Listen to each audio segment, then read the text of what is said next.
Welcome to Magical Bedtime Stories, your cozy escape into the world of soothing tales and dreamy adventures. Greetings, dear adventurers. It's Alina here, welcoming you back to another enchanting evening, filled with shared tales and thrilling adventures. Welcoming you into this practice as well. So can we. Together, tonight presents the perfect opportunity for some genuinely spooky stories. So I thought it would be fitting to delve into a few of the most chilling tales ever told. Gather round the campfire as we embark on a journey through the eerie fog of Transylvania, where we will encounter the infamous Count Dracula himself. Allow yourself to feel the frigid atmosphere of Dr. Frankenstein's laboratory, where he toils to bring monstrosities to life.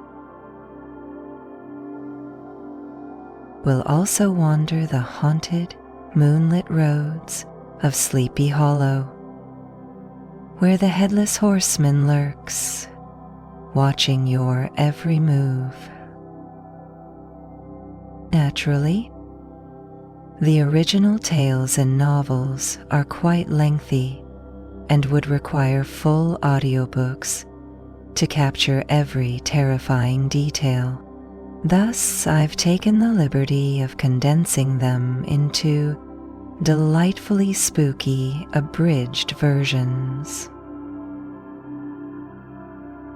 I trust that you'll find great company here tonight as you immerse yourself in the remarkable and classic universes these authors have crafted.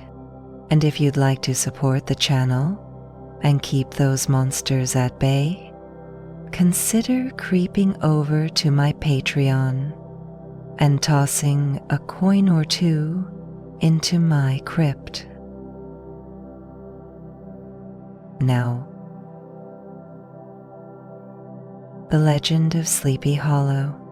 In the shadowy depths of a secluded glen, nestled within the melancholy woods of New York, lies the forsaken village of Sleepy Hollow, a realm where ancient malice quietly stirs within the shadows. The stillness of the air here wraps around the heart like an unseen serpent, and quaint houses draped in ivy keep secrets long etched into their weathered facades, secrets that, though long forgotten, refuse to fully die.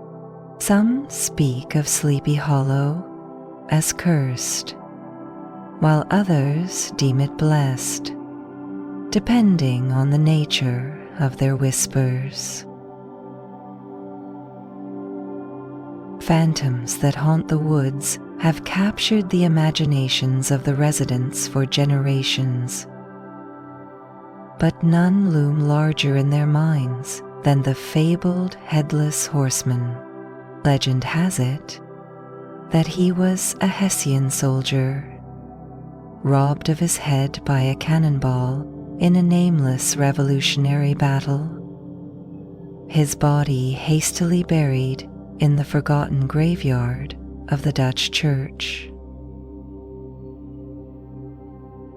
Now his restless spirit rides on in search of his severed head, lost to the ages. Into this eerie village ventured Ichabod Crane, a timid school teacher from Connecticut. Crane was a lanky figure, with limbs stretched long and spindly, much like the twisted trees that clutched at the sky. His pale complexion and hollow eyes gave him the aura of a man perpetually teetering on the brink of a nervous breakdown. Yet for all his oddities, he fancied himself quite educated, particularly in the realms of history and folklore. His arrival was heralded by a chilling breeze that swept through the valley, perhaps an omen of the darkness that loomed to envelop him. Crane was a curious and superstitious man, devouring ghost stories with an insatiable appetite. And he found in Sleepy Hollow a veritable treasure trove of haunting tales. The locals were all too eager to share their macabre accounts, but none captivated his imagination quite like that of the Headless Horseman. However, Ichabod had his own ambitions, deeply infatuated with the beauty and fortune of Katrina Van Tassel, the radiant daughter of a prosperous farmer. With her golden tresses and gentle smile, she appeared to Ichabod as a prize worthy of an epic quest. Yet he was not the only one vying for her affection. Lurking in the shadows was Brom Bones, a brawny and brash man with his own designs on Katrina.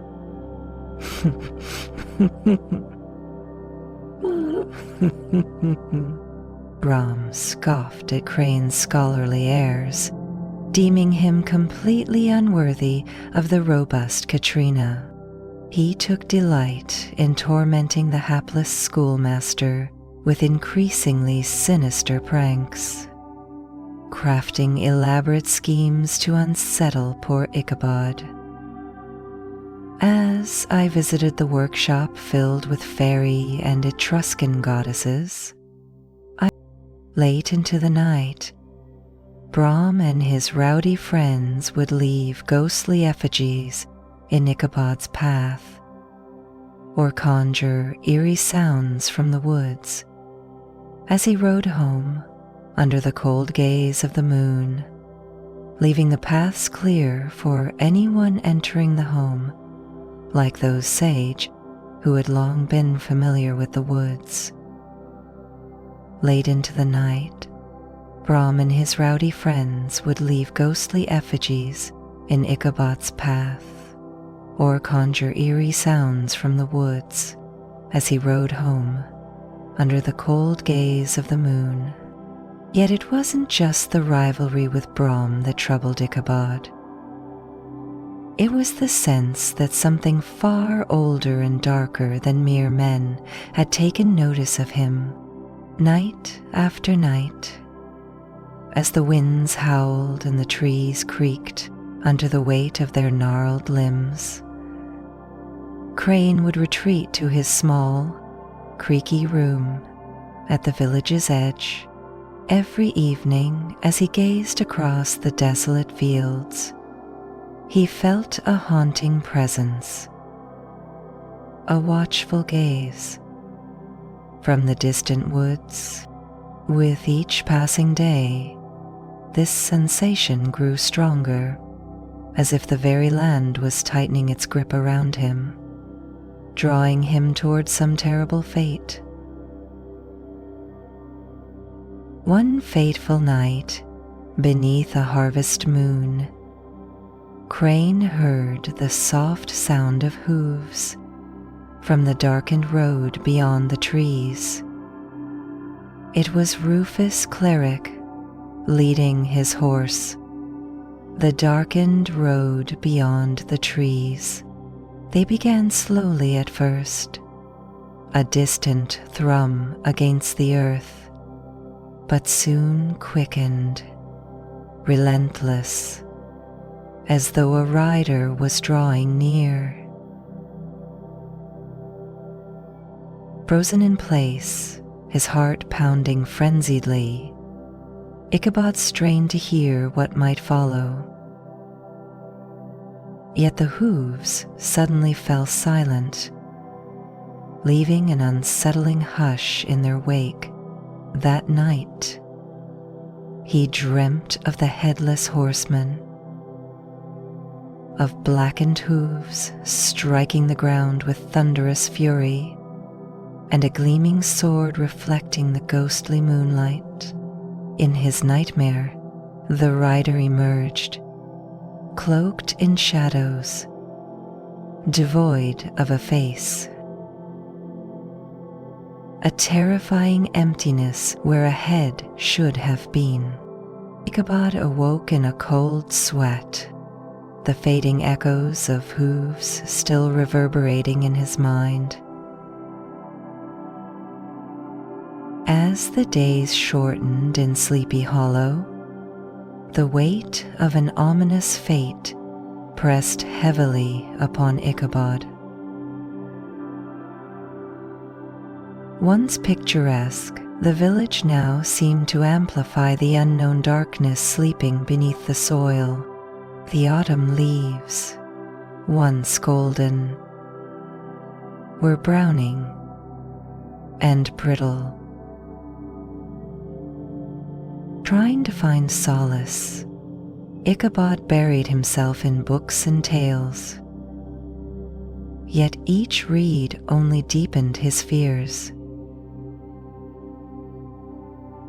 He spent his evenings under candlelight, hunched over, poring over haunting legends, as visions of specters and wraiths invaded his mind.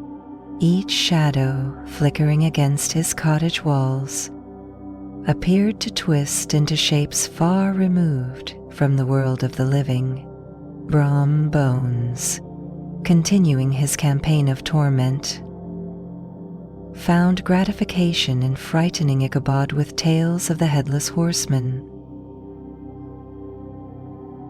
He would laugh boisterously, making Ichabod flinch at each unexplained sound. As the competition for Katrina's affections heated up, the rivalry between Ichabod and Brom only intensified as they vied for her favor. Brom was brash and bold, while Crane attempted to win Katrina's heart by portraying himself as the intellectual, the gentler suitor. But despite all his efforts, Ichabod couldn't shake the overwhelming fear that his life was but a frail string, ready to snap under unseen forces lurking in the hollows. One fateful evening, the Van Tassel estate opened its doors to a grand harvest feast, drawing villagers together under great oak trees. With spirits lifted by the warmth of crackling fires, they indulged in plentiful meals and joyful gossip, momentarily forgetting the melancholia that usually cloaked Sleepy Hollow. Ichabod, despite his awkward attire and spindly frame, struggled to blend in, attempting to lose himself in the festivity. Ichabod. He smiled and laughed alongside others, but his cheer felt forced. Each nervous glance darting to the encroaching darkness of the woods. Katrina, radiant in beauty, moved gracefully among the throng, her laughter a temporary balm on Ichabod's fraying nerves. Still, Brawn Bones, ever watchful and brazen, kept a close eye on the schoolmaster, sensing the fervor of competition in the air. As the night waned and merriment turned to tales of legend, Ichabod felt the eerie chill return with the conversation's inevitable descent into darker folklore. Resolved to show his knowledge, Ichabod recounted ghostly tales, his voice trembling slightly, though the villagers listened raptly. One tale he dared not recount, the story of the headless horseman. It was Brahm, of course, who shattered the fragile silence. Half an hour later, what of the galloping terror that rides these roads in search of his lost head? Have you ever encountered him, Crane? The villagers exchanged knowing glances as Ichabod's pride struggled against his fear. You first pressed the body. I do not fear such things, he replied, though his voice quavered. Dear. Brahm chuckled darkly, leaning forward in his seat, arms crossed. Shadows, you say? Then you wouldn't mind riding home alone tonight, would you, Crane? Laughter erupted, a chilling sound that made Ichabod's spine stiffen. He couldn't back down now, not in front of Katrina. Transform your life? He began. I shall ride where I please, and no phantom shall bar my way, he declared, even as the words felt dry in his throat. As the night dwindled, villagers gradually dispersed, leaving Ichabod to mount his tired steed. Gunpowder, a bony creature, appearing barely fit for the journey ahead, well aware that the dark, winding road home would be lit only by a waning moon. He wrapped his cloak tightly against himself, cursing the chill enveloping him. The rhythmic clop of Gunpowder's hooves echoed in the silence, but Ichabod swore he heard something behind him, lurking ever closer. Shadows danced along the road, rustling branches and furtive movements in the brush. Even the wild strands of his own hair startled him now, as fear gripped his heart. He urged his horse to move faster, yet the sensation of unseen eyes weighing upon his back only deepened his terror. Then, from the depths of the shadows, emerged a figure. It was a form hauntingly familiar and dreadfully imposing, riding a massive black steed whose hooves struck the earth with a resonance that echoed like a tolling bell, boiling against a rising tide of dread. Ichabod's throat tightened as he strained to glimpse the rider's face, only to find an empty void where a head should have been.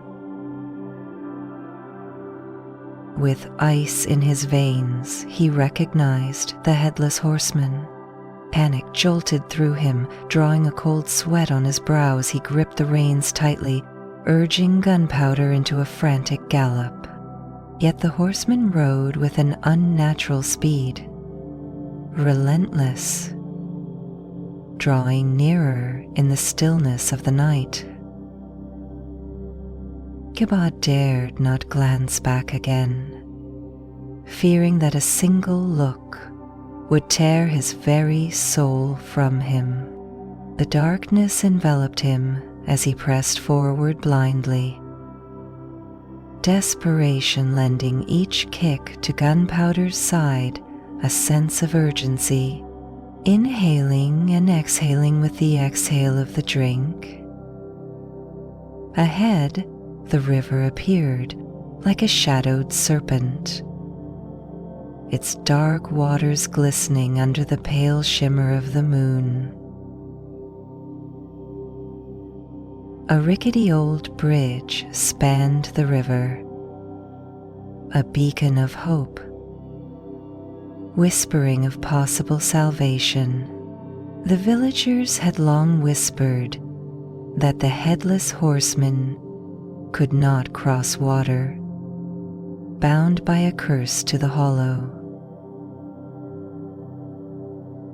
If Ichabod could reach the bridge, perhaps he could escape the fates that threatened to consume him. With a surge of frantic energy, he urged Gunpowder onward, calling desperately to the beleaguered beasts beneath him. The bridge loomed closer, wooden beams creaking in the wind like ancient bones.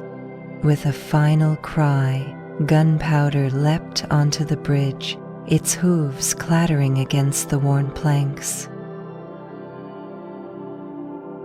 But the horseman halted, and then, in a dreadful display, he raised aloft his severed head, a pallid, grotesque thing that glowed with the lifeless shine of death. The horror escalated as the headless rider hurled his grim trophy through the air with a sickening thud. As his consciousness waned, the final image that etched itself in Ichabod's mind was that of the dark figure of the horseman, silhouetted against the moonlight. Dawn broke over Sleepy Hollow, its pale light creeping through the mist-shrouded village as life resumed its usual rhythm. Yet whispers of Ichabod Crane's absence began to circulate among the townsfolk, an ominous linger in the air. Brom Bones, predictably, took joy in the mystery. With a smirk plastered upon his face, he entertained the villagers with wild tales of Ichabod's flight. I wager he fled for the hills, frightened by his own shadow, he jested, much to the delight of his peers. Yet not all villagers dismissively laughed. Some, who were attuned to the old stories, felt a chill creeping upon them. They exchanged furtive glances, casting wary looks toward the woods. The shadows held secrets that defied earthly logic. In their hearts, they knew that Ichabod's disappearance was marked by the horseman's dark vengeance. A reluctant search party soon formed, and the villagers set forth along the winding roads into the hollows, unease settling upon them. At the river's edge, they discovered Gunpowder, Ichabod's horse, roaming aimlessly along the bank. It spoke and galloped away when anyone attempted to calm it. Nearby the old bridge lay the first clue. The villagers exchanged uneasy glances, the weight of foreboding heavy among them. A second clue materialized in the form of Ichabod's hat, found crumpled and forlorn near the edge of the road, dropped hastily in a frantic escape. But of Ichabod himself there was neither trace nor blood, just the remnants of that dreadful night. Days turned into weeks, and the search scattered into the shifting shadows. with no signs of him ever surfacing. Bloomer swirled through the villagers, some suggesting he had fled to a safer life, leaving all dreams behind. Others whispered, their voices trembling, of being spirited away by the headless horseman, dragged forever into the depths of the hollow. Yet Brom, with his usual bravado, seemed to hold a deeper secret, chuckling heartily as Ichabod's name was invoked. Each laughter echoed with a knowing gleam in his eye, as his tales of triumph over Ichabod spun him as the victor in this dark rivalry. He would tell of how Ichabod, consumed by fear, vanished into the darkness, abandoning Katrina and his grand ambitions. But even for Brom, whose brawn overpowered Ichabod's intellect, the shadow cast over the village lingered, heavy in the air. Eventually, Brom wed Katrina. Over the years, the tale of Ichabod Crane and the Horseman faded into folklore, murmured around fires during dark autumn nights. Enaspre. Villagers would silence those who dared to speak his name too loudly, half expecting to see the black-clad rider galloping across the fields, headless, forever in pursuit of something lost. In Sleepy Hollow, the horseman rides on. Bram Stoker's Dracula. In the late spring of 1893, Jonathan Harker, a young English solicitor, embarked on a journey to the remote region of Transylvania. He had been assigned a peculiar yet important task: to assist the nobleman Count Dracula in acquiring an estate in England. This venture represented a significant professional milestone for him, one he was eager to fulfill. To document his experiences, Jonathan decided to keep a diary, intending to share his thoughts and observations with his fiancée, Mina, whom he hoped to marry soon. As he traveled, he arrived at various roadside inns that offered food unfamiliar to his palate, yet he relished each new dish, jotting down recipes to share with Mina upon his return. The further he journeyed into Eastern Europe, the more enchanted he became by the breathtaking countryside, so different from anything he had encountered in England. Jonathan reached Bistritz, a quaint little town nestled among the jagged peaks of the Carpathian Mountains, with narrow streets overshadowed by ancient gables and steep roofs. However, an unsettling sense of unease gripped the townsfolk. They cast wary glances at the mere mention of his destination, their eyes occasionally averting, making the sign of the cross in his direction. He overheard fragments of an unfamiliar language and, using his dictionary, caught small words and phrases like werewolf and vampire. Despite feeling unsettled by this, Jonathan, being an intelligent and worldly man, dismissed it as local superstitions and proceeded with his tasks. Upon checking into the inn that Count Dracula had recommended in his letters, Jonathan received a note from the Count, instructing him to take a coach the following day to Borgo Pass, where a carriage would meet him to take him the rest of the way to Castle Dracula. He felt a sense of reassurance from the Count's precise and courteous instructions, convinced that the Count was a man of great substance. His voice was absolutely silent. However, the next morning,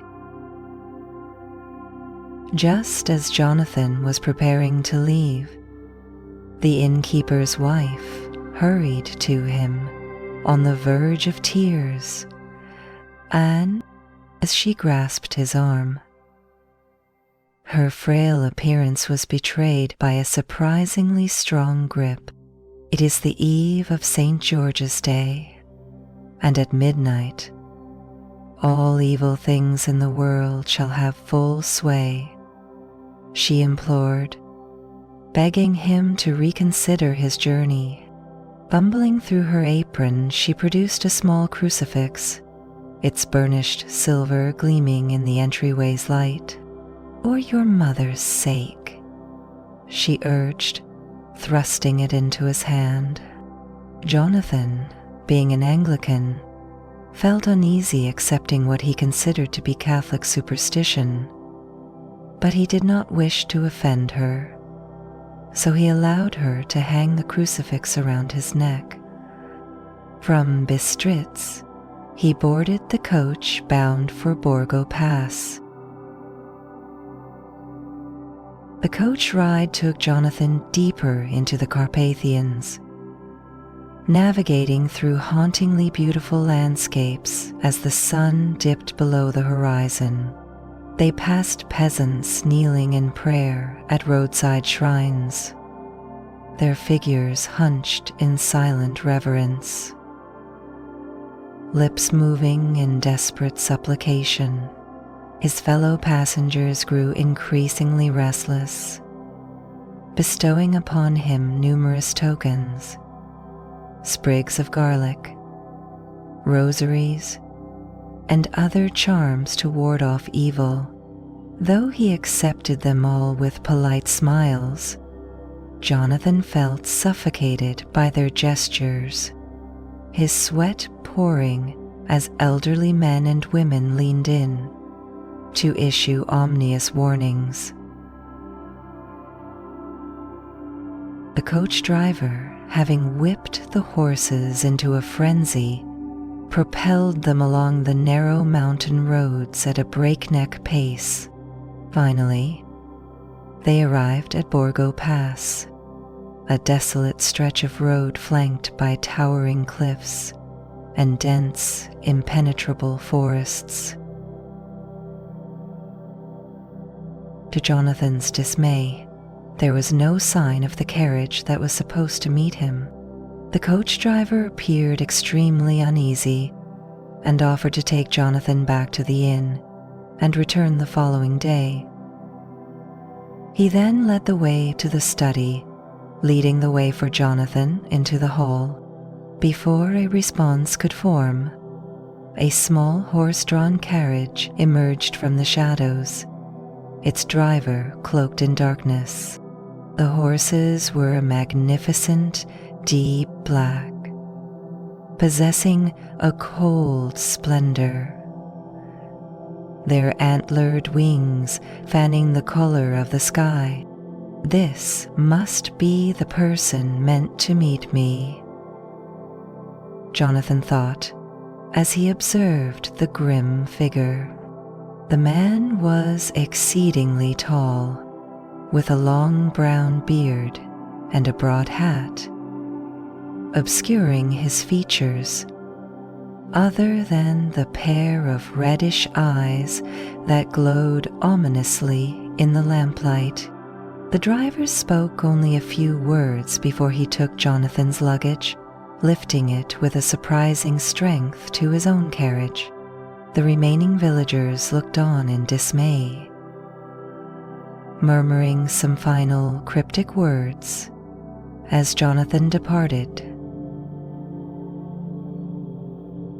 Gripping the reins with a relentless and steely resolve, the driver guided the horses along narrow, winding paths, while primal wolf howls echoed in the distance. Jonathan felt increasingly anxious. He questioned where exactly the Count lived and why he resided in such remote and wild territory, far from civilized lands. Step astrolabe. Despite his discomfort, the driver's speech mirrored Dracula's eloquence and fine manners.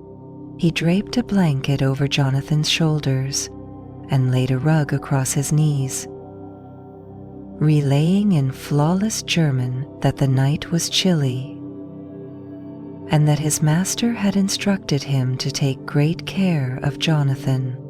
Curiously, Jonathan noted they seemed to be retracing the same ground repeatedly, making familiar turns and encountering the same sights. Though Jonathan hesitated to ask about this peculiar looping, he dared not appear ungrateful or question the driver's intent. Yet a nagging thought plagued him, and, striking a match in the darkness, he glanced at his watch. Only a few minutes remained until midnight. Under normal circumstances, this would mean little to him, but the innkeeper's wife's words echoed in his mind, lending him a sick feeling of suspense. Suppressing his anxiety, Jonathan reassured himself that perhaps his mind was merely playing tricks on him, driven by recent experiences with the villagers. At one point, the carriage came to an abrupt stop, and Jonathan looked out to see a flickering blue flame burning cold and bright against the dark landscape. With mounting horror, he observed the driver climb down from his seat and approach the flame, inspecting it closely. To Jonathan's shock, the driver appeared to pass through the flame as though it were transparent, gathering stones around it before returning to the carriage without a word. This strange ritual occurred multiple times throughout their journey, each time eliciting Jonathan's escalating bewilderment. Then, a pack of wolves encircled them, jaws agape, tongues lolling, their shaggy forms posing a menacing presence.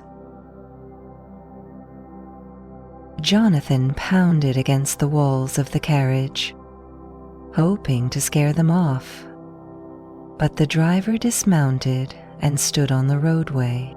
With outstretched arms, he seemed to push the beasts back with an invisible force, causing them to retreat into the darkened woods.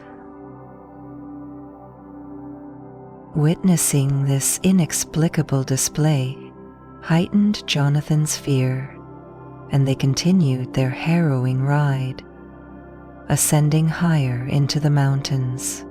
Heavy clouds obscured the moon, and at last they arrived at the looming castle that was to be his destination.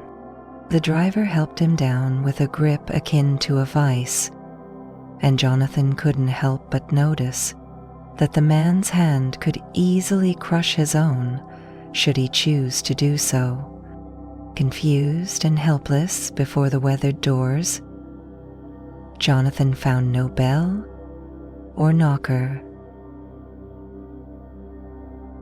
Puzzled, he turned back to ask the driver, only to find that he had vanished without a trace.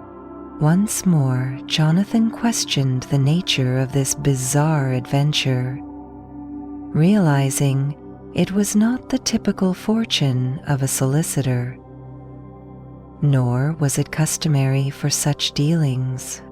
Then he heard the rattling and grinding of massive bolts being moved from somewhere behind the door. The door creaked open with a heavy sigh, revealing a tall, gaunt figure waiting in the entrance. Count Dracula stepped forward into the moonlight, greeting Jonathan with a chillingly cold yet courteous voice. "Welcome to my house. Go safely and leave something of the happiness you bring." Jonathan was taken aback by the Count's peculiar appearance. His deathly pale face, thin red lips, and unusually sharp teeth were disconcerting. Yet one could not deny that the Count's manners were impeccable. "You are my guest, and my servants are not yet available. Let me see you to your comfort," he stated, leading Jonathan to a lavish suite of rooms.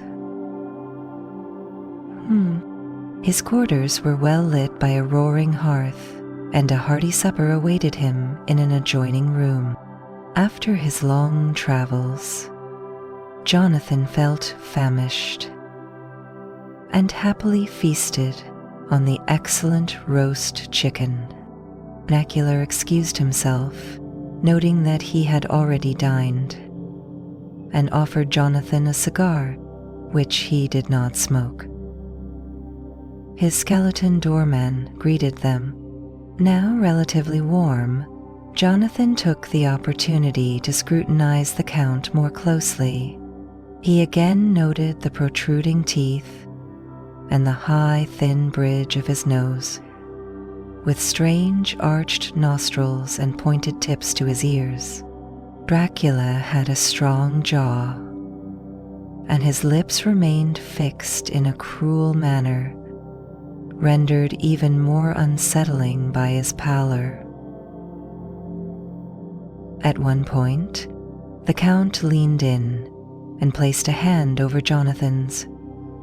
He could not suppress his shudder, as a tuft of hair was present in the center of the Count's palm, a most unusual feature. The foulness of his breath overwhelmed Jonathan, provoking a wave of nausea, which the Count must have detected, for he quickly withdrew to his chair. Wishing Jonathan a good night with a courteous bow, he instructed him to sleep well, noting that he would be otherwise occupied until the afternoon. The next morning, Jonathan awoke of his own accord to find breakfast prepared for him. He ate pleasantly and rang the bell for service, but no servant arrived to collect the empty platters. It struck him as peculiar to be surrounded by such wealth and beautiful furnishings, yet find no one to attend to his needs. As the hours dragged on, boredom settled in, and he refrained from wandering too far without the host's permission. After trying every locked door he could find, he eventually stumbled upon the library, a grand room filled with shelves lined with books on various subjects. History, politics, geography, botany, and geology, all related to England and its customs and manners, filled the room. The Count soon found him there and expressed his delight, explaining his desire to learn English customs and language to avoid appearing a stranger. After all, Dracula expressed a desire for Jonathan to correct him for any mistakes he might make. Of course, Jonathan agreed and inquired if he might visit the library whenever he wished. Dracula replied affirmatively, adding, "You may go anywhere you wish in the castle, except where the doors are locked." He prefaced this with, "There is a reason that all things are as they are, and should you see with my eyes and know with my knowledge, you would perhaps better understand." Over the ensuing days, their conversations deepened, and Jonathan learned more about the Count's intentions to relocate to England. Dracula displayed an impressive interest in English customs and language, demonstrating knowledge that seemed to surpass Jonathan's own, as though he had been studying from a distance. For years, their late-night discussions stretched on until morning, with the Count often apologizing, saying, "I am remiss to let you stay up so long. You must make your conversations of my dear new country less interesting, or I may forget how time flies." As days passed within the grim and silent fortress, strange observations began to cloud Jonathan's mind. His mind grew dark, and he worried about his friend. The castle felt like a labyrinth, having scarcely any windows to allow even a hint of daylight within its walls. He saw no other living soul besides his host, and there were few accessible rooms available for Jonathan to enter. The Count himself remained elusive by daylight, only emerging after dusk. Occupied with mysterious tasks Jonathan could not fathom. One morning, while attempting to shave, Jonathan felt a presence behind him. Turning to find Dracula placing a cold hand on his shoulder in greeting. Startled, he realized that Dracula cast no reflection in the shaving mirror, while Jonathan could see the entirety of the room behind him. The man standing right next to him was entirely absent from view. The sudden shock caused Jonathan to accidentally cut his chin, a trickle of blood sliding down to his collar. Aha! At the sight of the blood, the Count lunged at him, eyes blazing with a demonic ferocity. Reaching for his throat, Dracula's hand brushed against the crucifix around Jonathan's neck, causing him to recoil in horror and disgust. His demeanor shifted instantly, and with an ominous tone, he warned Jonathan, "Take care." He retreated hurriedly before grabbing the shaving mirror, declaring, "This wretched thing has done the mischief. It is a foul bubble of man's vanity. Away with it." With a forceful motion, he tossed the mirror out the window, where it crashed to pieces on the stones below. Jonathan could scarcely fathom the Count's wild behavior, so uncharacteristic of the refined man he initially thought Dracula to be. Heading to breakfast alone, he noted once again the Count's absence. Having never witnessed the man eat or drink. How peculiar, indeed. Gazing out the window at the majestic lands surrounding the castle, he longed to explore the grounds, but every door he attempted to open was firmly locked. It dawned on him that his options for escape were virtually non-existent, save through the windows. Suddenly, a pressing sense of being trapped washed over him.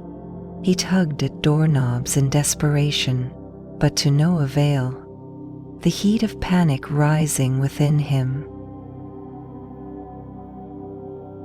After the initial surge of panic subsided, Jonathan contemplated speaking to the Count about his confinement, but decided against it. Hailing Tomans as well, Dracula was undoubtedly aware of what he was doing, and revealing his suspicions might provoke a more dangerous demeanor from the Count. Retreating to his room in defeat, he caught a glimpse of Dracula tidying his bed and preparing Jonathan's supper himself. Now fully convinced that something was sinister about his host, Jonathan questioned why he, the guest, found himself burdened with these menial tasks. His mind raced with questions before the final words came from his mouth. It became apparent that there were no servants in this expansive castle. The unsettling thought crossed his mind that perhaps Dracula himself had driven the coach that brought him there. The Dracula himself. What could possibly be the meaning behind the villagers' foreboding gestures? What did they intend by giving him the crucifix, garlic, and wild rose? He touched the cross around his neck, grateful for the old woman's protection, much like a mother's love. For now, Jonathan decided to hide his fears, convincing himself that if the Count sensed his suspicions, he would only escalate his deceptive tactics. That very night, during their nightly conversations, Jonathan asked the Count extensively about Transylvania's history. The Count explained that Transylvania was a Roman empire. Dracula spoke with passionate intensity, recounting tales of battles and conquests with a pride that sent his voice rising. His eyes gleamed with enthusiasm as he reminisced about ancient, fierce warriors whose blood ran through his veins. We have a right to be proud, for in our veins flows the blood of many brave races who fought as the fights for lordship, he declared, his intensity palpable. With fervor he spoke of the Huns, whose warlike fury swept across the earth like a living flame until the dying people believed their blood held the legacy of old witches who consorted with devils in the desert. What devil or witch was ever so great as a ruler whose blood flows in these veins? No. Dracula paced the room with manic energy, gripping objects intensely, raising Jonathan's fears that they may shatter. Soon, the night wore on, and the Count stood to leave, speaking with a grim note in his voice. I trust you will forgive me, but I have much work to do privately this evening. At the door he paused and added, Let me advise, nay, warn you seriously. Should you leave these rooms, do not sleep in any other part of the castle. It is old and filled with memories and there are bad dreams for those who sleep unwisely. Internal pain can drive creatures' evil intentions. If sleep overwhelms you, hurry back to your own chamber or these rooms. His parting words sent a chill seeping into Jonathan's very bones. That night, he resolved to sleep only in his bed. The crucifix hanging above him as he prayed, no harm would come his way. One evening, while standing at his window, longing for the freedom beyond the castle walls, he noticed a movement outside, somewhere near the Count's room. There he saw him, the unmistakable long neck of Dracula peeking out, and in a horrifying display, he began scaling the sheer castle walls like a lizard. With sickening speed and agility, the Count spread his cloak around him, resembling wings, as he grasped the stones with his unnatural fingers and toes. He put his hand under the two old witches and pressed on the new ones as he drew them out. Jonathan was horrified. What manner of man or creature might this be? Overcome with terror, he rubbed his eyes, hoping it was merely a trick of the moonlight. Once again, Jonathan witnessed the Count's unholy escape from the castle, and, driven by desperation, he explored further than he ever dared. He hoped to discover some means of escape and found himself in an older section of the castle, furnished in a manner reminiscent of a time past when women might have inhabited it. He made his way to a room containing a well-crafted oak desk and sat upon it, beginning to pen his thoughts in his journal. The very same diary we now know, but soon sleep overtook him, and despite remembering the Count's warning, he hesitated to return to the gloom of the room he had left behind. Instead, he relished this change of scenery. Where ladies might have once sat, singing and waiting, during the ravages of relentless wars, finding an old couch in a corner, he settled down and quickly succumbed to sleep. What a disturbing and hateful sleep it was. He must have dreamt it, surely, for the idea of the reality frightened him. He found himself still within the same room, which seemed largely unchanged, except for the visible disturbance of dust from his earlier footsteps. But now, there were 3 women present, noble ladies, judging by their attire. Unfazed by his presence, they were strikingly beautiful, all sharing similar high aquiline features to Dracula himself.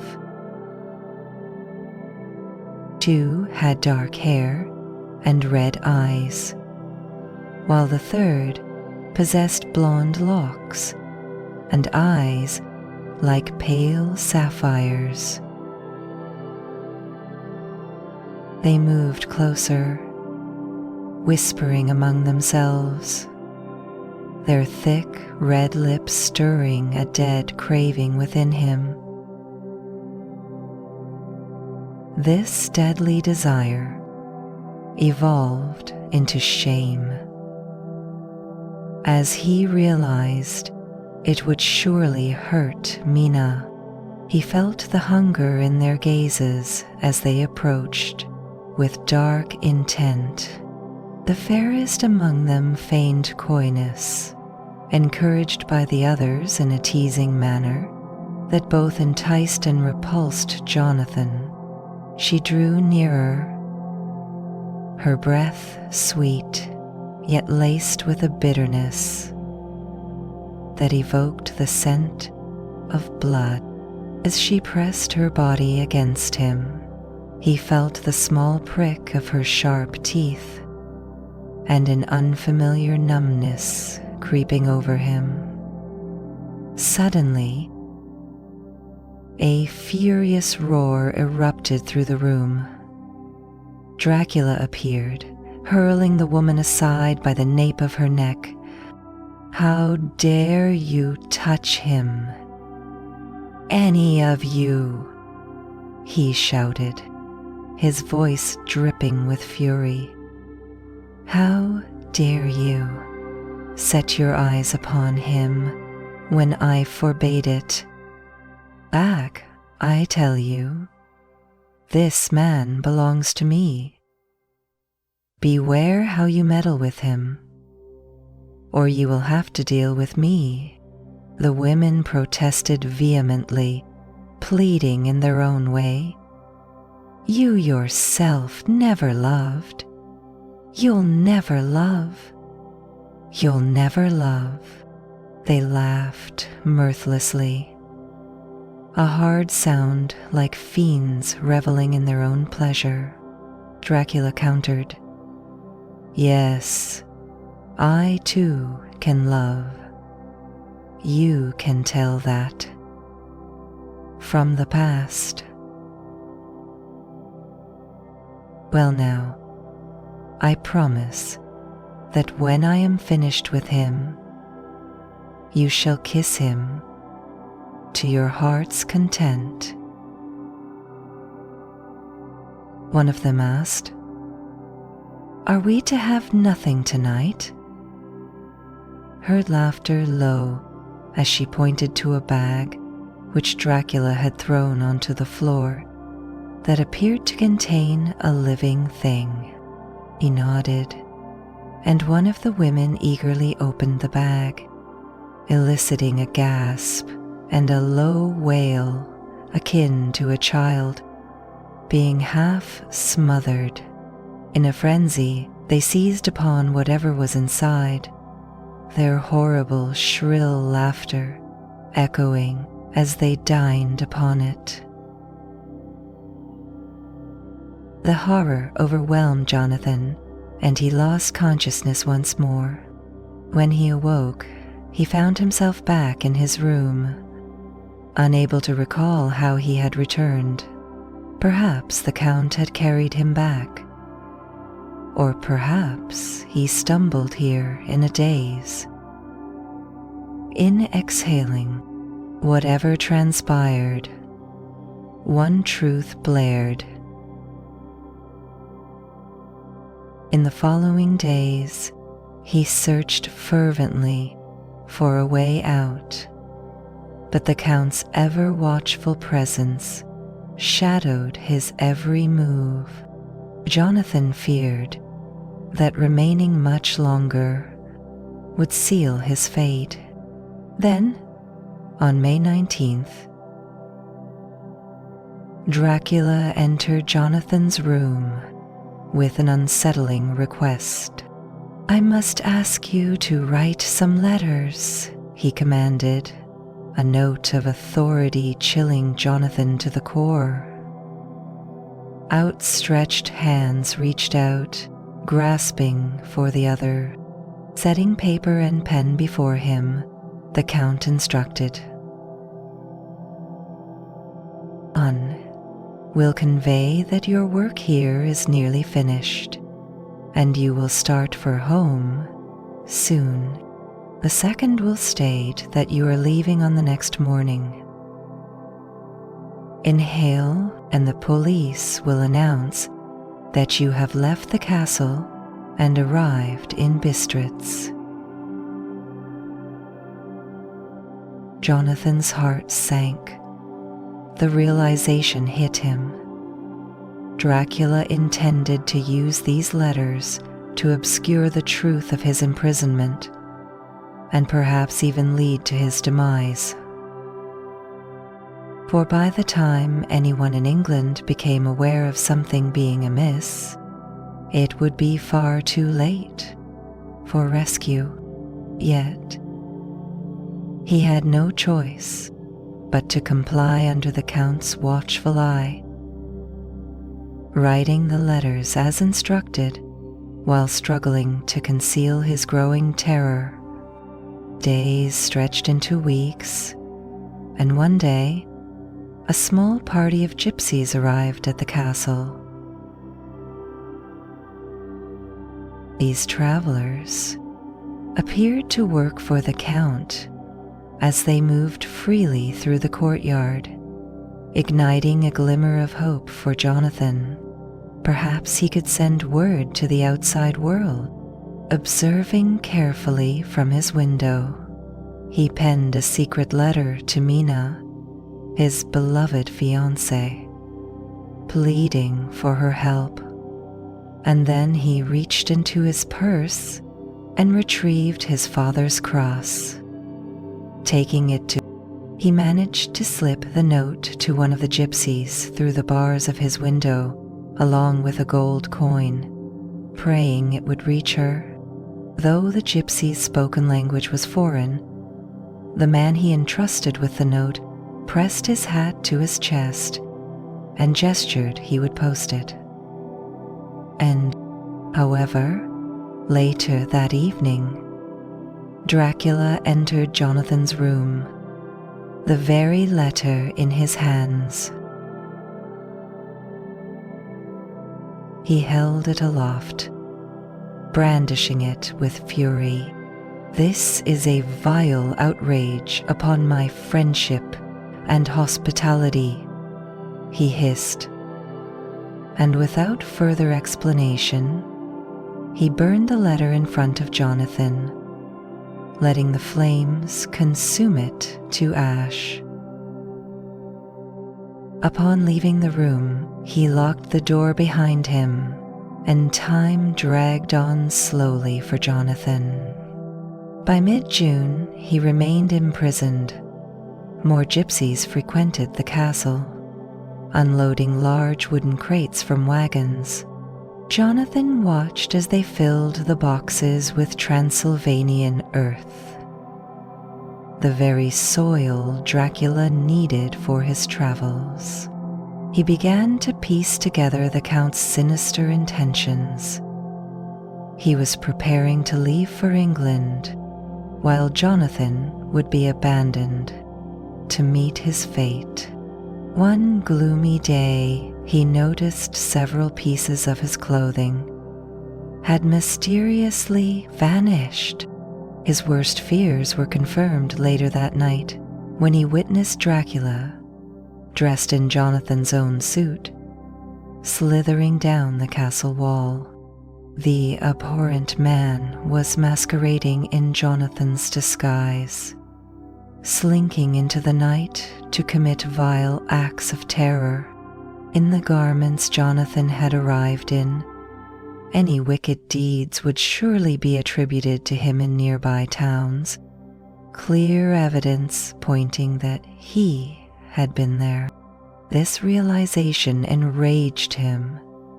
Without the protection of the law, he was helpless against the Count's machinations.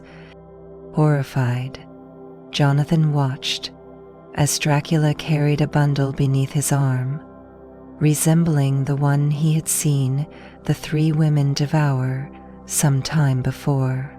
Soon, a woman came pounding on the castle doors, crying out, tearing her hair and beating her chest with desperation. "Monster, give me back my child," she cried fiercely, dropping to her knees with arms raised aloft. Jonathan could see Dracula at the window, whispering in a harsh tone as if addressing something unseen beyond the trees. In mere moments, the sounds of howling wolves drew closer, descending upon the woman in a horrific frenzy. Nothing remained of her when the wolves departed, their lips glistening with the remnants of their feast. Jonathan couldn't even feel pity for her. Understanding too well the horrors that had befallen her child, he resolved once again to seek a way out of the castle, contemplating whether the means lay within the Count's quarters or perhaps a master key. However, Dracula had been visiting him less frequently lately, as if growing disinterested in Jonathan's company. Jonathan pondered. Why not imitate the Count and enter through his window? The situation was desperate, but his need was more pressing. Taking off his shoes, he climbed out of his window, the stones rough and cumbersome against his hands. With great effort, he clung to them and wriggled his way toward the Count's window in a clumsy fashion. He fell through the opening to find the room empty. Among the sparse furnishings, he found a large heap of gold wrapped in fine cloth. An immense sum, comprised of varied denominations. In addition, Jonathan discovered a heavy door that surprisingly stood open, leading not into the hall, but rather into a hidden passage. Hidden places of retreat led on from there, revealing the new descending into the circular stairway. He ventured to the depths of the fortress and soon stumbled into an old, dilapidated chapel, resembling a makeshift graveyard. The walls were lined with coffins packed with dirt and earth, and Jonathan searched in vain for a key or an escape route. Eventually, he stumbled upon a shocking discovery. Inside lay Count Dracula, his eyes open and body still, devoid of a pulse or breath. Yet, shades of red still adorned his lips, hinting at a vitality far removed from the grave. His face appeared fuller, almost a decade younger, nourished somehow, with dark hair and fresh blood staining his mouth and chin. He resembled a grotesque leech, glutted with the lifeblood of others. Jonathan hesitated, considering that the Count might possess the key, but he couldn't bring himself to search him. He felt too afraid, knowing those open eyes, still and unmoving, seemed palpably aware of his actions. Regret washed over him as he grasped that he was unwittingly helping this monster transfer to England, where he could terrorize countless innocents. Consumed by a sudden resolve to rid the world of such evil, Jonathan seized a shovel found on the floor. It was likely left behind by a workman from ages gone by. He lifted the tool high above him determined to deliver a lethal blow upon Dracula's ghastly face. However, just before the shovel could make contact, the Count's head turned, catching Jonathan's gaze with a steely, basilisk-like stare. The shovel fell from Jonathan's hands in fright, grazing the Count's face and leaving only a red gash above his forehead. In terror, Jonathan scrambled backward, panic overtaking him as his mind raced for his next action. Just then, he heard the distant echo of a gypsy song, the heavy wheels approaching, as the Zanian Slovak, as the Count had foreseen, were arriving. With one last look at the coffin, Jonathan fled back to the Count's room, determined to bolt out as soon as the door opened. He listened closely, hearing the grinding of keys and locks below him, and the creak of the heavy doors giving way. The sound of many feet echoed below. Jonathan turned to retreat down towards the vault, hoping to discover another means of escape.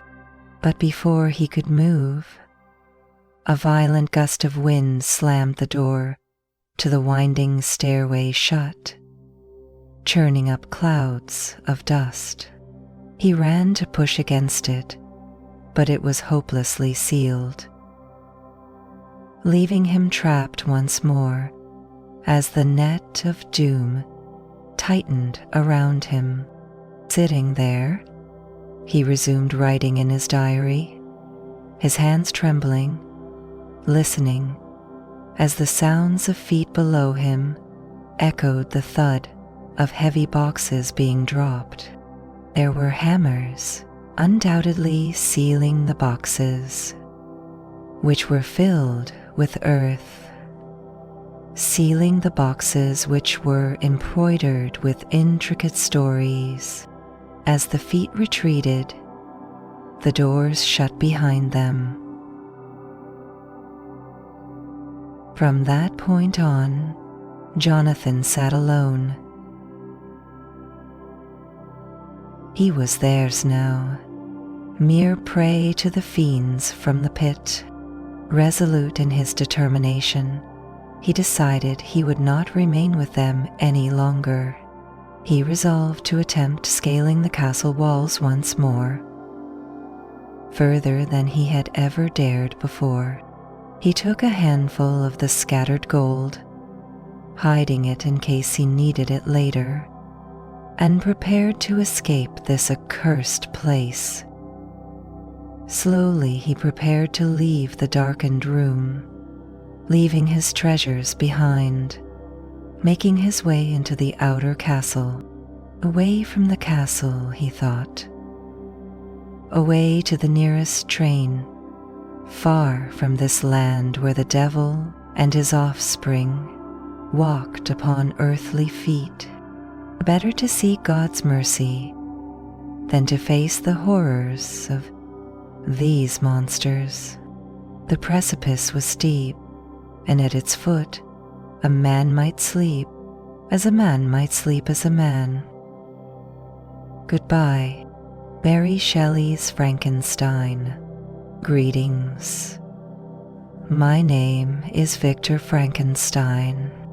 I was raised in Geneva, Switzerland, a city known for my family's prominent status. For generations, my family held public office, and my father was particularly well respected for his dedication to public service.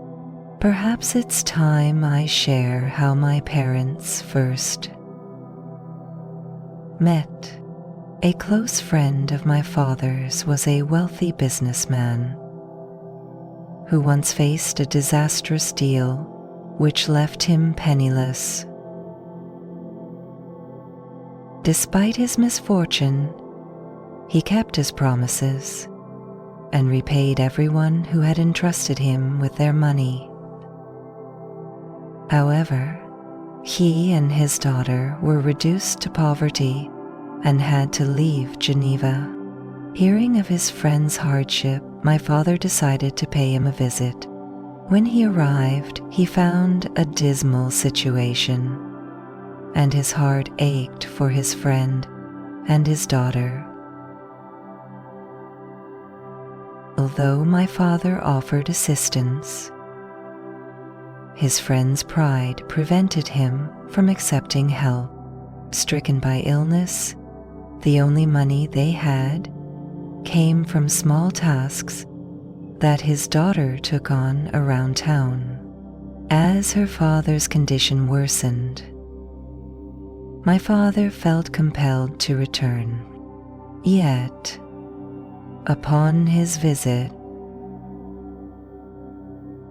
not wanting to see her left alone and destitute, my father took her in. 2 years later, they were married. Following their wedding, my parents embarked on various travels. Perhaps due to their past struggles, my mother's health was frail, prompting them to spend much time in the warmer climate of Italy. It was there, during one of these vacations.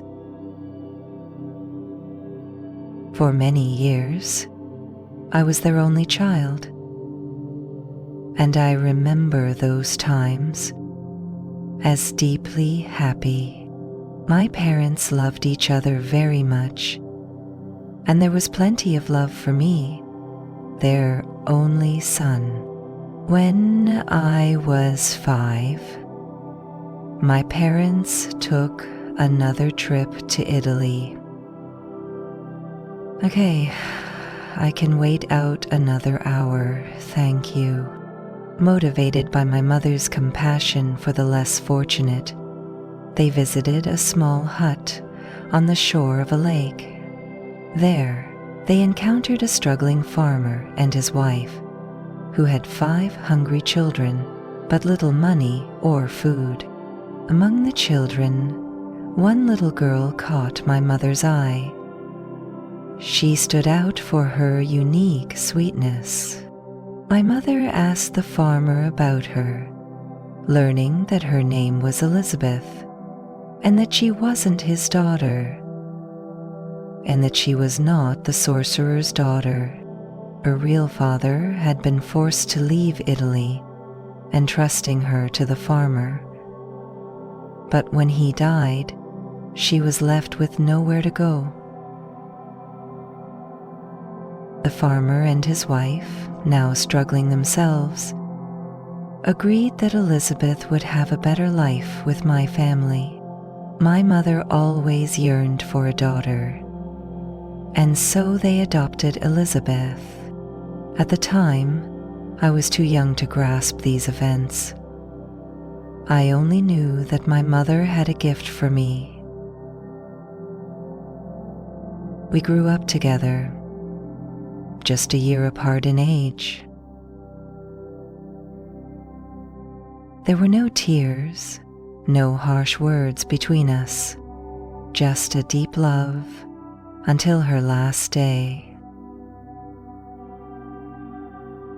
Elizabeth cherished the beauty of Switzerland, the mountains and lakes. She was enamored with art and aesthetics, while from an early age, I found myself captivated by science.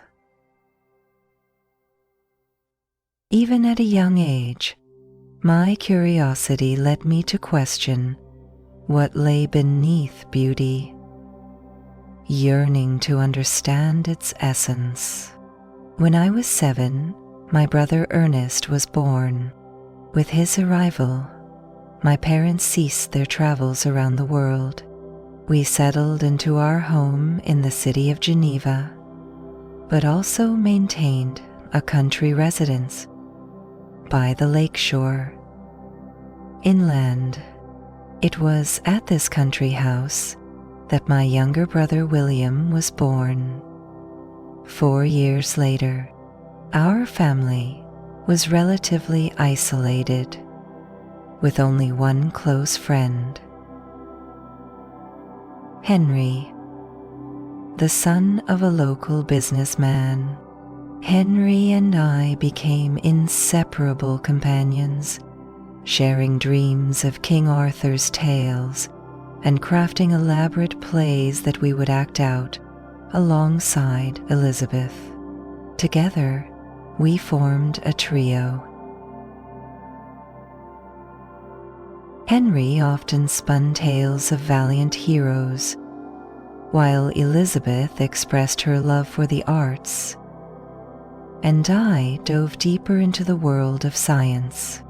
I was young and naive, dabbling in the early texts I found in my father's library. One day, my father discovered me absorbed in one of these texts. His face expression was calm. "What are you reading, my dear Victor?" he asked, and upon my explanation, he laughed. "Your meditation book," he said after a little while. "Don't waste your time on that nonsense," he said dismissively. If only my father had elaborated on the folly of these antiquated beliefs, it might have changed my course. Instead, I grew angry at his rebuke and sought out more books similar to the ones he dismissed. In retrospect, I was foolish enough to try spells to transform lead into gold, hoping to summon devils, despite the absence of results. This might have continued indefinitely until a significant event changed everything. One fateful night when I was 15, a fierce storm raged outside our country house.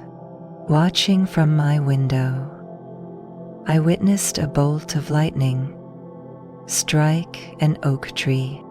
After the storm, I ventured outside to investigate the damage, expecting merely a burned tree, yet found only fragments of wood strewn about. I was astonished and puzzled, prompting a visit from a scientist friend of my father's, who explained the phenomenon of lightning. That day marked the true beginning of my journey into the world of science. I abandoned my silly endeavors and turned my attention to the wonders of nature and true scientific inquiry. With the lightning incident, I felt as if a divine sign had directed the course of my life. At 17, my parents decided I should attend a university in Germany. Just as I was preparing to depart, Elizabeth fell ill with scarlet fever. My mother took it upon herself to care for her. And though Elizabeth recovered, my mother succumbed to the illness. On her deathbed, my mother summoned Elizabeth and me. "I have always wished for you two to marry," she said. "I am saddened to leave you, but I hope you will meet again in another world." Her passing left us heartbroken. I lingered at home for several weeks, spending time with Elizabeth until I finally departed. Henry visited on my last day, and I sensed a shift in my life was imminent. We spent our final hours together, cherishing each moment. blissfully unaware of the darkness to come. The blessing of our lives together. The next morning marked my departure for the university. After a long journey, I arrived in Germany and acquainted myself with my professors. The first I encountered was Dr. Kremper, a science instructor who, while knowledgeable, was exceedingly rude when he inquired about my reading interests. I mentioned the books of magic, prompting laughter. "What a waste of time," he scoffed, and smirked at my choice of literature. He handed me a list of proper texts and introduced me to another instructor, Dr. Waldman, who taught chemistry. I took Kremper's book list, but had no intention of attending his classes, finding his demeanor off-putting. About a week later, I stopped by Waldman's lecture hall and was pleasantly surprised by his manner. He contrasted sharply with Kremper. Waldman had a gentle voice and an engaging teaching style. He began his class by recounting the history of chemistry, explaining how the old masters promised miraculous feats they could not deliver, like turning lead into gold or achieving eternal youth. "Those are all empty dreams," he stated, "but today's scientists do not make promises. They validate their work with discoveries." His enthusiasm ignited a fire within me, making me restless with excitement. Eager to learn more, I approached him the following day. I shared my previous reading about magical texts, yet Waldman refrained from mocking me. "You owe much to those early writers. They were pioneers," he contended. "Without them, science would not be what it is today." He encouraged me to explore all branches of science, not just chemistry, likening it to understanding only one side of a building. Waldman then invited me into his workshop, where he showcased his machines and processes, providing me with a long reading list to continue my studies.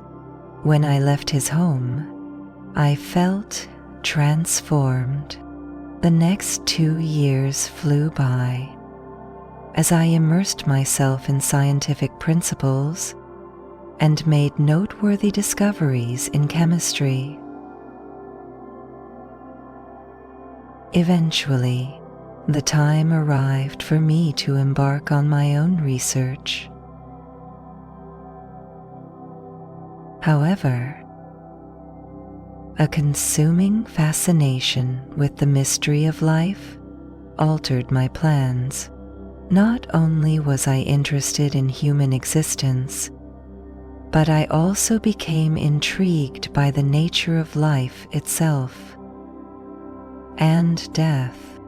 I conducted studies on anatomy, exploring how life transforms into death and how a decaying body nourishes life anew.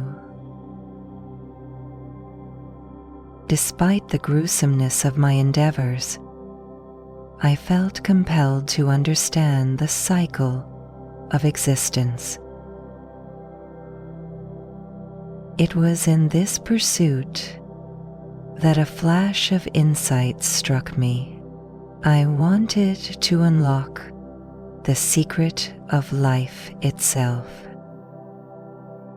Although you may yearn to know this secret, I implore you to be content in your ignorance. What I discovered compelled me to think carefully about my actions. Should I attempt to animate a simple creature first? Or should I pursue the creation of a man? At first, I reasoned that a human would be too complex a task. But my ambition grew as scientific advancements flourished.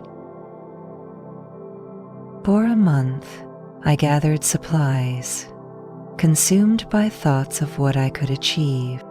Was I on the brink of madness? No, my intention was noble: to create a being that would love me like a son would. Stro, stro, stro, a woman's song. And perhaps, with this gift of life, as I think back to that time, I shudder, recalling the horrifying measures I took. I robbed graves and dissected bodies. The memory of staring into countless vacant, lifeless eyes stays with me. My obsession consumed me entirely. I ceased communication with my family and neglected friendships. I barely ate and began losing weight. There were moments when my efforts nauseated me, but still, I persevered. Over a year slipped by, filled with letters from my worried father, yet I could not halt my work to respond. Finally, one dreadful night in November, my labor culminated. It was 1 a.m., rain pounded against the window, and my candle flickered low. As I assembled my instruments, I finally succeeded in the act that would give life to the creature resting on my table. Now it seemed to me that the visitors were ready to retire to sleep. Then I beheld his yellow eyes open. How can I express my horror upon seeing what I had created? He was immense, and I had hoped his appearance would be beautiful, but how mistaken I was. Though his black, shiny hair was striking and his white teeth flawless, these attributes only accentuated the horror beneath. His yellow skin barely concealed the grotesque structure that lay beneath, and his yellowed eyes matched his sickly hue. His lips were straight and black, and I was overwhelmed with revulsion at what I had worked so tirelessly to bring into existence. With dreams of creating life dashed, I fled from the workshop, seeking refuge in my bedroom. Restless and unable to find sleep, I wandered aimlessly until I collapsed onto my bed. In my dreams, I saw Elizabeth, young, vibrant, and beautiful, yet as I reached to kiss her, her face transformed into that of a decaying corpse. In an instant, I thought I cradled my mother's lifeless body, with worms crawling across her dress. I awoke with a start, the weak, yellow moonlight streaming through my window. Then I saw it, the creature I had formed, lifting my bedclothes its yellow eyes fixated on me, and a ghastly grin twisted across its black lips. From its mouth came a horrendous sound. Perhaps an attempt to speak. I had no time to ponder. Possessed by a monster, I dashed from the room, fear propelling my movements as I fled outside. The remainder of the night was spent pacing the yard. When morning broke, I wandered through the town, uncertain of where to go. Knowing I could not return to the house where the monster awaited, eventually, I found myself at the coach stop where one was pulling up from Geneva. As I watched, the door opened and my dear friend Henry stepped out. "Victor, what a serendipitous meeting!" he exclaimed joyfully. We shook hands warmly, and for the first time in months, I felt happiness bloom within me. "Why are you here?" I inquired. Henry explained how he had convinced his father to allow him to study with me at the university. "I will fund all your costs, Victor." However, a sudden shift crossed Henry's face. "But you don't look well," he observed. "I've been working hard," I admitted. In truth, it was not merely fatigue. I was consumed by my dreadful secret.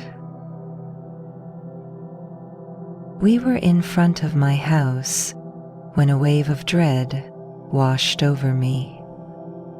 What if the creature still lingered inside? I instructed Henry to wait outside while I checked, and upon entering, I found the monster was gone. The monster was gone. Relieved, I invited Henry inside. But happiness quickly transformed. There was a change in the family relationship as the minutes ticked by. As we sat for breakfast, I was suddenly overtaken by a sense of joy at my renewed friendship. Then the joy twisted. As I thought I saw the creature entering the room, I screamed, throwing my hands before my eyes, unable to contain the panic. "Help me!" I cried, collapsing into a fit. It marked the beginning of a prolonged illness. For months, I remained incapacitated as Henry cared for me, though I remained mostly unaware of my surroundings. Gradually, I started to recover and reconnect with reality.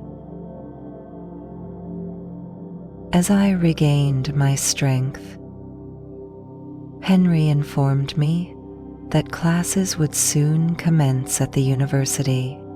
I suddenly realized that I had no desire to return to the realm of science. It filled me with memories of the monster I had unleashed. For the next 6 months, I attended Henry's classes, focusing on history and language. As the school year concluded, I prepared to return to Geneva after nearly 6 long years away. Anticipating a joyful return, my hope was shattered with a letter from my father, detailing a horrific tragedy. My youngest brother, William, had been murdered. The letter explained that our family had been out by Lake Geneva when William became lost, ultimately leading to his discovery in the woods. My father noted that the murderer's fingerprints were found on William's neck. Upon returning to Switzerland, a sense of dread hung over me, marring my excitement for the trip ahead. When I finally reached Geneva, it was late. The city gates were closed, compelling me to spend the night in a nearby town. The next morning, I rented a small boat to cross the lake, and as I rowed,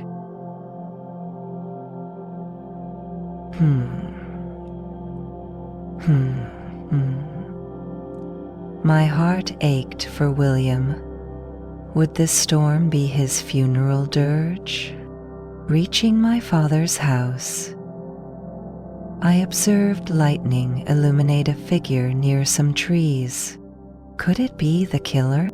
Then, in a flash, I recognized the monstrous shape of the being I had created.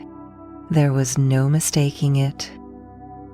In that brief moment, I saw my abomination disappearing into the night. I tried to pursue, but its speed outmatched me. In a panicked frenzy, I realized the dreadful truth. This creature had taken William's life. Only a being devoid of humanity could have committed such an atrocity. The thought left me crippled with dismay and helplessness. Upon reaching my father's home, I found him nearly frantic with grief. Upon reaching the house with my father's ashes, I found him nearly frantic with grief. Ernest was there, while Elizabeth remained in her room, drowning in sorrow. Convinced that she had been responsible for William's death, she thought that, had she kept a better eye on him, he wouldn't have wandered off. Ernest began recounting the details of the tragedy, but my mind was preoccupied. I could still visualize the creature. It was a small man, appearing out of nowhere. Then I heard something that piqued my attention. I leaned forward, desperate for clarification. Who could possess the strength to commit such a crime? I asked. Ernest explained. Justine has been arrested. Justine was a cherished young woman we had adopted years before. She adored William and had always cared for him. Can't be, I protested. Justine would never hurt him. I was reassured that the police had found a pin, a precious keepsake of our mother's, in Justine's possession. Yes, a mistake has certainly been made, I asserted, acutely aware of what I fully understood. And then we waited for dark, while the others held faith in Justine's innocence. Elizabeth and I attempted to assist her, but our efforts were in vain.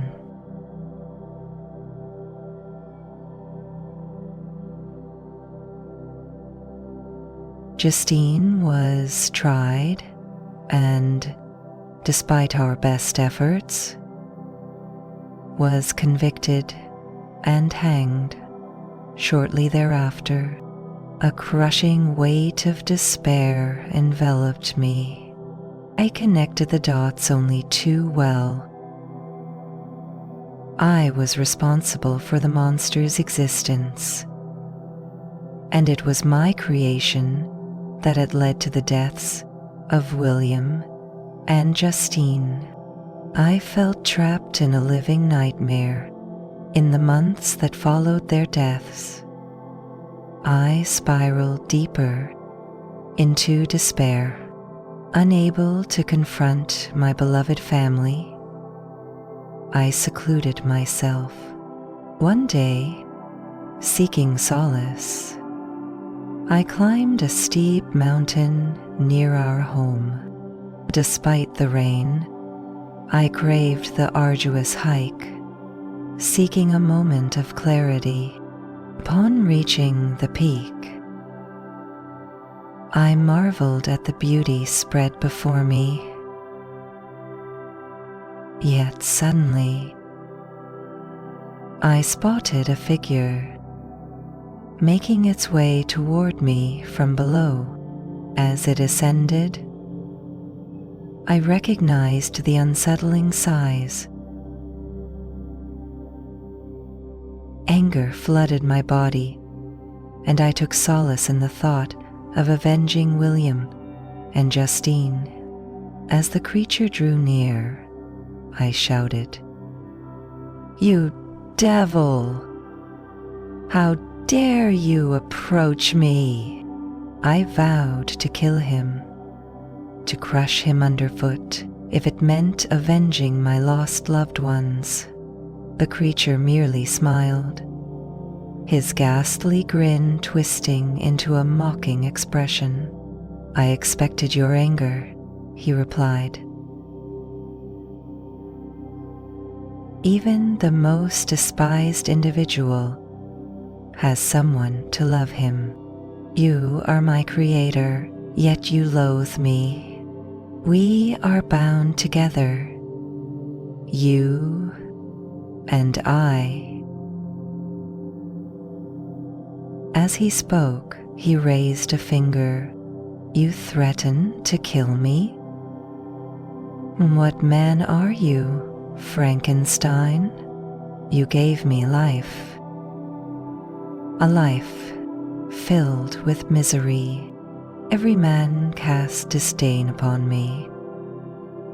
I did not choose this existence. You owe me, Frankenstein.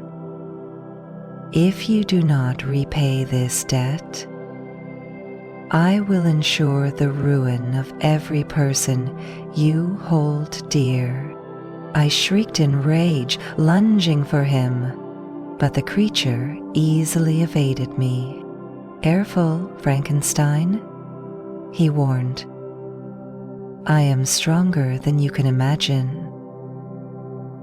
The blonde man laughed. "You can grunt like a bear. You created me, but I will not harm you. I am your creation, after all.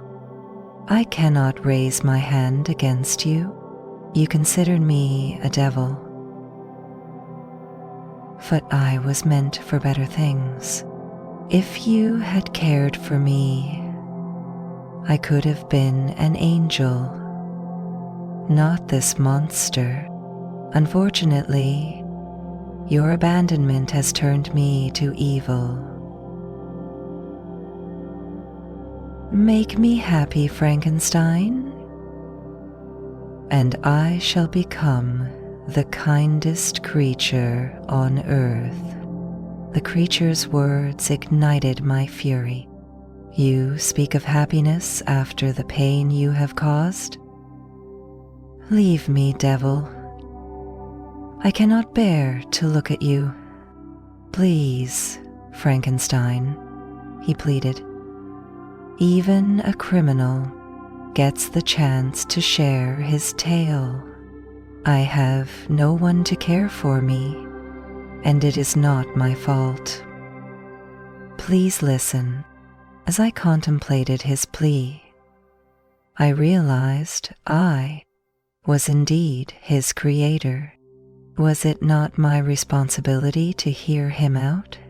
He led me to a small hut, a few feet down the mountain, where he unraveled his tragic story. It's hard to recall my early days. Mostly, it's just light and dark, I remember. When I was brought to life, I was like a newborn. I could see and hear, but I was entirely vulnerable inside. When you fled, I didn't comprehend why. I did not know how hideous I appeared. I made my way into the woods, struggling to survive. The creature related how he quickly learned about the world from painful lessons, how he burned himself as he discovered fire. For the first time, he experienced warmth. When he finally encountered other human beings, fear immediately struck them. Naturally, fear drove the Darwinith. The first man he approached began screaming and fled from his sight. The creature didn't understand. He felt only sorrow and confusion. He recounted how he stumbled upon a humble cottage in the woods and observed 3 people living there: an old man, a young man, and a young woman. He marveled at their kindness and the music that filled their home. But as he watched, he also recognized their struggles and scarcity. Initially, he had stolen food from their garden, believing they had ample to spare. When he realized the truth, he stopped stealing. During winter, he remained hidden, learning their languages through observation. He learned names: Agatha, Felix, and their father. Their lives drew him in. In spring, a new arrival named Safi ignited love between Felix and herself, which the creature witnessed with longing. He learned of their tragic past, their riches lost through no fault of their own. Safi's father had made enemies, and they fled to seek refuge, but he eventually died, leaving his daughter to join Felix's family. In learning about their lives, the creature became more acutely aware of his loneliness and isolation. But in their joy, he found a glimmer of hope. One day, while in the woods, he discovered 3 books. These books transformed his understanding of the world, introducing him to human experiences and wars among gods. He found the story of Adam's creation troubling, questioning where his creator was and what abandonment felt like. He then came across my notebook, the very notes I had written during his creation. In reading it, he came to know who he was. I return these notes to you, Frankenstein. I've learned all about my existence and what a vile person you are. He detailed the anguish of his existence, the loneliness he faced as people fled in fear at the sight of him,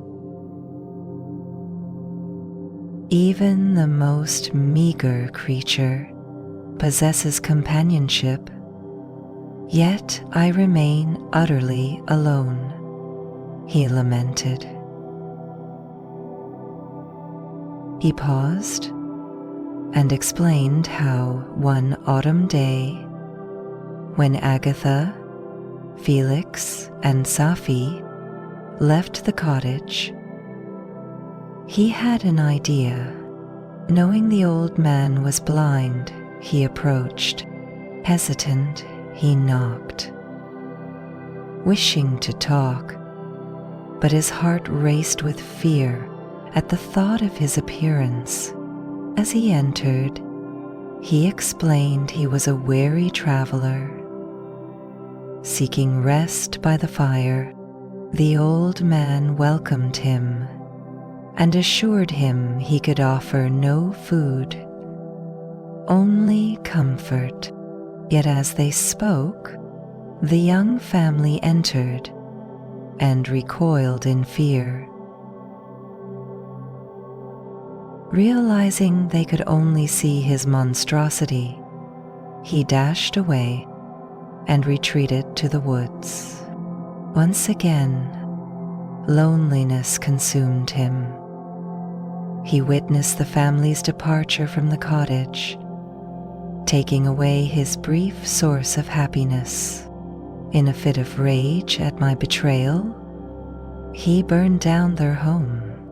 I decided, he declared, to punish you, Frankenstein. He trekked all the way from Germany to Switzerland, enduring brutal conditions along the way. Then he received the press and returned fully in the woods. He encountered a child playing. Seeing her fall into a stream, he dove in and rescued her. However, when she saw him, she screamed in horror. Eris sighed. As a bullet struck his shoulder, he noticed how tragic irony haunted his every attempt at kindness. Why must I suffer for my good deeds? He lamented. Arriving in Switzerland, he found solace by wandering near the lake.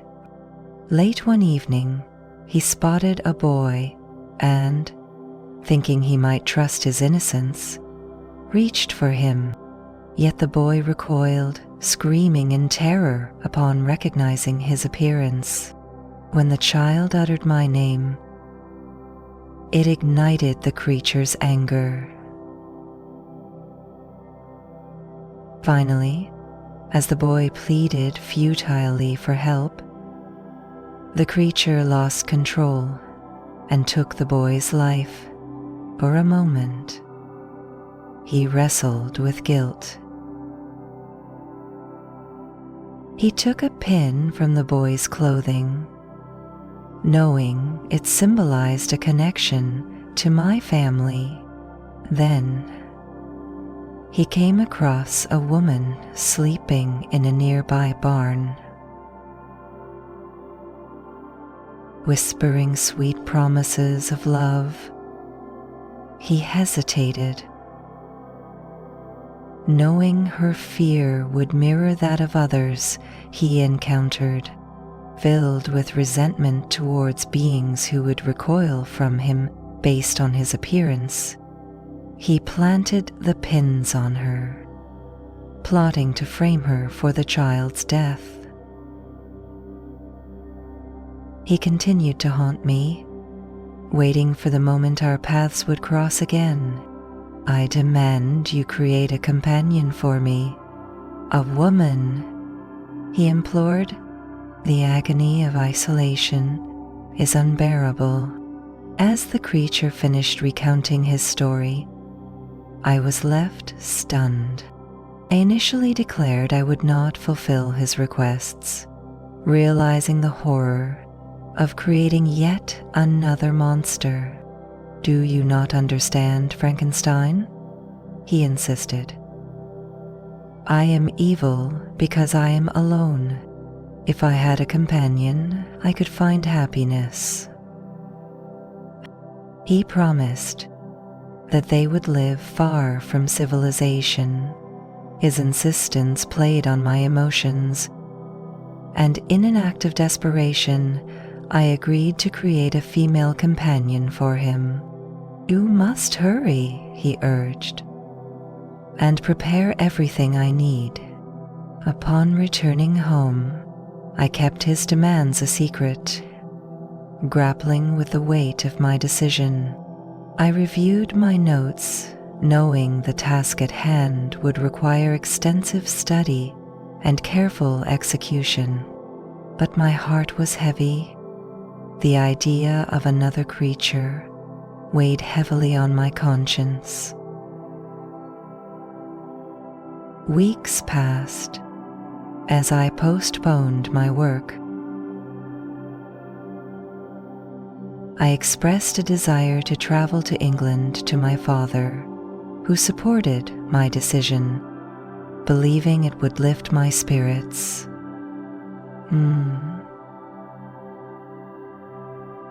Initially, I had hesitated to tell him of my intent, yet he insisted that my friend Henry accompany me.